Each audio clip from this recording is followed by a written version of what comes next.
তো hello viewers, তোমরা সব কেমন আছো? আশা করি সকলে ভালো আছো। আজকে মোটামুটি সকাল 6টা 6:30 বাজছে। দুটো কবুতর মালদা যাবে পার্সেল। তো কি কবুতর যাচ্ছে তোমাদের দেখাচ্ছি। এ হচ্ছে পিলং মাদি পাখা। দাদা বলেছে যে পাখা কেটে দিতে, তো পাখা আমরা কেটে দেব। আর বৃষ্টি হচ্ছে, দেখো বৃষ্টি হচ্ছে, তার কারণে একটু অসুবিধা। বৃষ্টি কখন ছাড়ে দেখা যাক।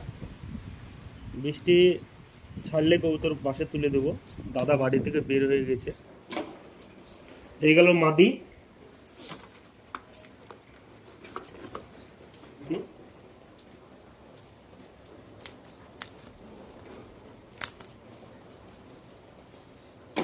প্রচুর বাজি নিচে।